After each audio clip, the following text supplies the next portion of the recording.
If you thought you were mad before at Kevin and Ruby Franke, hold on to your butts. I've said since day one that Kevin is a little slimy worm, and so far he just keeps proving me right. So listen to this shit. We have 3 new nuggets of information that we've learned this week. Number 1 is that the Frankes have 4 minor children still living at home. 2 were found in Jodi's house and taken to the hospital. The other 2 were eventually found. They were actually found in the home with this lady named Pam, who just so happens to be the president of Connexions, which is the really fucked up therapy business that Jodi Hildebrandt runs. She also happens to be best friends with Jodi. The day after all of that goes down, Shari, the oldest daughter of the Frankes, was given custody of the 2 girls found in Pam's house. And then on the 3rd day, Kevin Franke, the father of all of these children, who has been in no contact with them for well over a year, tries to press charges against his oldest daughter, Shari, who just got custody, for burglary and theft. Because of course he did. Let's get into the details of each of these 3 things. Nugget number 1, these 2 girls were not in the home when the police served the search warrant and kicked down the door that Kevin wanted to sue Shari over.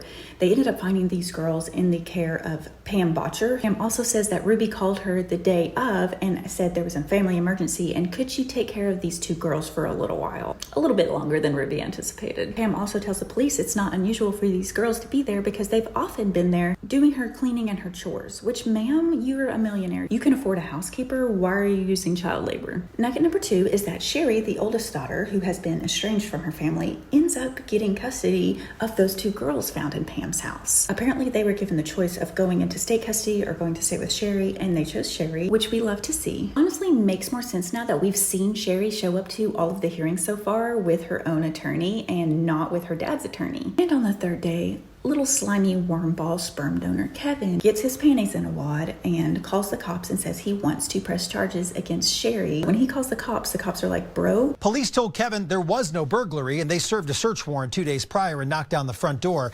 It was us. Kevin was huffy about that and he was like, well, I still want to press charges for theft. According to him, Shari took some electronic notebooks, some handwritten journals of Ruby's, and a GoPro when she was gathering things up for the girls, which I'm sure was an accident. She probably thought they were the girls' things. I hope that the copier at Shari's home had smoke coming out of it by the end of the day with how many photocopies she made of Ruby's journals. It's smoking! I knew it!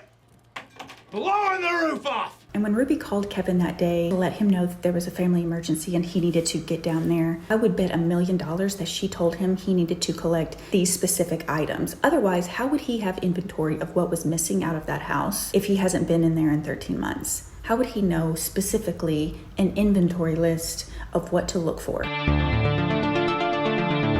And again, the cops were like, sir, where have you been for 13 months? Professionally, get fucked. But Kevin wasn't quite done with that hissy fit. In true entitled white boy fashion, threatened to sue them, okay? That resulted in this statement from his lawyer. He told me in a statement, quote, Kevin didn't do either. He and Shari are working together on bygones and resuming a loving and healthy father-daughter relationship. Working together? Sir, you're working against your own children. By saying you're resuming a healthy and loving relationship, is assuming that there was one to begin with, which... The statement continued to say Kevin is still trying to understand and correct the upside-down world that was dealt to him. It's a lot to deal with all at once. I can't stand this man. Kevin's world wasn't turned upside down because Kevin's world really didn't change that all. He wasn't seeing his children before. He wasn't involved at all before with them, and he isn't now. You know whose world was turned upside down?